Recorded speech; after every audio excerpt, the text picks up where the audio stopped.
Saudari-saudaraku yang terkasih, selamat sore. Selamat sore. Saya dulu pernah ikut sekolah minggu. Dan satu-satunya yang saya banggakan adalah saya lulus sekolah minggu dengan predikat cum laude. Enggak ada ya ujiannya, enggak ada, jangan percaya. Saudari-saudaraku yang terkasih, tapi saya ingat satu hal yang harus Anda percaya. Saya diajari nyanyi lagu ini di sekolah minggu. Anda pasti tahu lagunya. Yesus pokok dan kita carangnya, tinggallah di dalamnya. Yang nyanyi ini pasti dulu sekolah minggu. Yesus pokok dan kita carangnya, tinggallah di dalamnya. Yesus pokok dan kita carangnya, tinggallah di dalamnya. Pastilah kau akan berbuah. Jangan dilanjutkan lagunya, karena kalau dilanjutkan lagunya galau. Anda pengen tahu kenapa lagunya galau? Yesus cintaku, ku cinta kau, kau cinta dia. Galau banget kan? Saya sudah mencintaimu, dia mencintai yang lain. Galau lagunya. Tapi lagu yang tadi bagus sekali. Lagu anak-anak itu bagus sekali. Bagus banget kalau saya mau bilang. Karena dengan sederhana lagu itu mau mengatakan kepada kita, Yesuslah sang pokok anggur. Dan supaya kita tetap hidup, karena kita adalah ranting-ranting, maka ranting-ranting itu harus menempel pada sang pokok anggur. Karena jika tidak, maka ranting-ranting itu akan kering dan kemudian dibakar. Saudari-saudaraku yang terkasih, jelas sekali tadi di dalam bacaan Injil disebut hal yang sama. Akulah pokok anggur yang benar dan Bapakulah pengusahanya. Setiap ranting padaku yang tidak berbuah dipotongnya, dan setiap ranting yang berbuah dibersihkannya supaya berbuah lebih banyak. Jika kamu tidak tinggal di dalam aku, maka kamu tidak akan berbuah.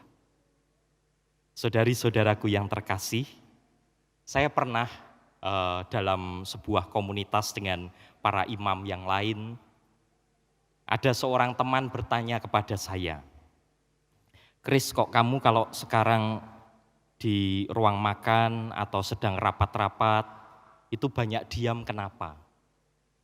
Kok tidak ada ide-ide yang muncul? Kamu itu kenapa? Tumben. Teman saya mengatakan seperti itu. Lalu saya tertawa kecut. Tertawa kecut itu tertawa masam. Tidak perlu dijelaskan lagi ya. Bentuknya seperti apa ya begitulah. Gitu. Lalu kemudian teman saya nanya lagi begini, sambil agak mengejek. Dia mengatakan, apa perlu saya belikan kamu buku, judulnya Bila Sumber Mengering. Ini buku ini benar-benar ada ya, saudari-saudaraku. Buku ini karya Romo Thomas Green, Yesuit. Tetapi tentu buku ini bercerita tentang sumber air. Nah, di dalam konteks ini kata-kata ini berkesan kalau saya menempatkan diri saya itu sebagai ranting dan sumbernya itu adalah Yesus sendiri. Sumbernya tidak akan pernah gagal karena Bapa pengusahanya. Yesus itu bagaikan sumber yang memang dipilih, pokok anggur yang memang dipilih, yang ia lakukan dan yang ia perbuat di dalam kehidupannya itu adalah untuk membuat hidup ini menjadi lebih hidup dan berbuah. Pokok anggurnya tidak pernah salah. Bahkan pokok anggurnya kita tahu dia pernah mati, tapi setelah itu dia mengalahkan kematian itu sendiri. Tetapi ranting-ranting itu adalah kita, saya. Maka pertanyaan bila sumber mengering itu tidak tepat dalam konteks ini. Karena yang lebih tepat adalah apakah mungkin saya sebagai ranting mengering? Apakah mungkin saudari-saudara sebagai ranting mengering? Jawabannya adalah mungkin. Saudari-saudaraku yang terkasih, kalau kita bicara tentang hidup rohani, orang sangat mungkin mengalami yang disebut dengan kekeringan rohani. Benar, istilahnya memang kekeringan rohani. Kekeringan rohani dalam latihan rohani Santo Ignatius Loyola itu disebut dengan disolasi. Lawan katanya adalah hiburan rohani atau konsolasi.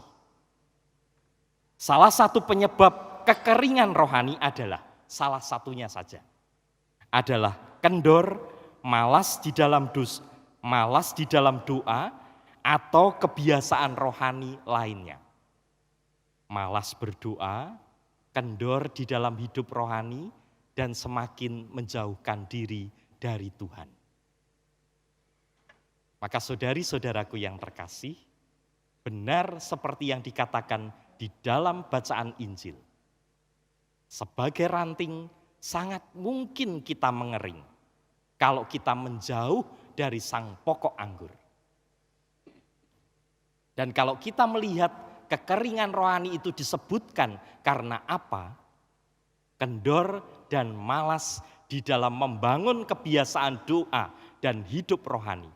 Maka jelaslah bahwa apa yang perlu kita usahakan untuk tetap menjadi ranting yang subur dan kemudian berbuah. Jawabannya adalah kita perlu untuk terus tinggal di dalam Dia. Kalau Anda sudah berdoa, tambahkanlah doanya.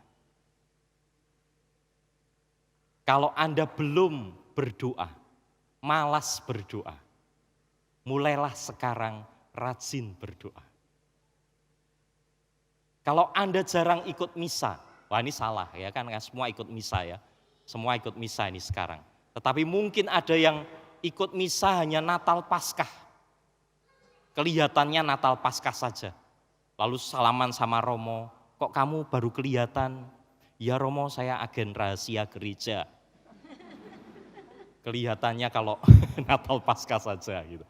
Enggak, ini pasti semuanya rajin ya ke gereja. Ditambah, mungkin Anda bisa mulai misa harian. Wah, luar biasa. Atau misa Jumat pertama. Dan apa yang Anda lakukan, kita lakukan dengan tinggal bersama dengan Allah, itu ternyata berbuah. Dan buahnya jelas sekali, tadi dikatakan di dalam bacaan yang kedua, hidup di dalam kasih dengan kata dan perbuatan. Itu buahnya. Saya sering membayangkan, itu seperti ibarat orang melempar kerikil di kolam. Kerikilnya masuk semakin dalam, riaknya itu semakin meluas. Ketika kita tinggal semakin dalam bersama dengan Yesus, maka buah-buah kasih itu akan semakin lebar dirasakan oleh orang-orang di sekeliling kita. Hari ini di dalam bacaan pertama ada satu figur yang bisa dijadikan contoh. Namanya Barnabas. Anda tahu Saulus. Saulus itu sebelum bertobat ya, namanya Saulus. Setelah bertobat namanya Paulus. Dia kemudian menjadi rasul. Dan ketika dia datang untuk kumpul-kumpul dengan para rasul yang lain itu takut. Bukankah ini Saulus yang dulu menganiaya murid-murid Yesus? Tidak ada yang menerima Saulus. Anda bisa membayangkan kan di dalam komunitas, kalau ada orang yang selama ini sering membenci teman-temannya, kemudian dia bertobat, lalu masuk di dalam komunitas, kita tidak akan serta-merta menerima. Ketika semua rasul menolak, ada satu yang menerima, namanya Barnabas. Kita tidak pernah bisa membayangkan jika Saulus mengalami baper, lalu galau, andilau antara dilema dan galau. Lalu kemudian dia, sudahlah saya nggak mau jadi pewarta kabar gembira Injil. Maka nggak ada nih surat-surat yang begitu indah yang akan kita baca. Barnabas mengambil peran. Dia disebut anak penghiburan karena dia satu-satunya yang mau menerima Saulus dengan tangan terbuka. Saudari-saudaraku yang terkasih, mungkin di dalam pengalaman hidup kita pernah mengalami pengalaman seperti itu, ditolak, mengalami tidak pernah dipuji, tidak pernah diapresiasi. Kita mengalami kegagalan berat di dalam hidup. Lalu kemudian kita semakin menjauh dari Tuhan. Ingatlah bahwa di dalam kehidupan Anda akan ada Barnabas-Barnabas. Temukanlah mereka yang akan menemani Anda, menemani saya, menemani kita. Karena mereka berpangkal, menempel pada sang pokok anggur. Dan kita juga bisa menjadi Barnabas-Barnabas yang hadir menjadi sahabat-sahabat yang mungkin sedang mengalami kesulitan di dalam pengalaman hidup mereka. Semoga kita semua sungguh menempel pada sang pokok anggur dan kita mampu untuk berbuah di dalam kasih, di dalam pengalaman hidup kita setiap hari. Dimuliakanlah nama Tuhan kita Yesus Kristus kini dan sepanjang masa. Amin.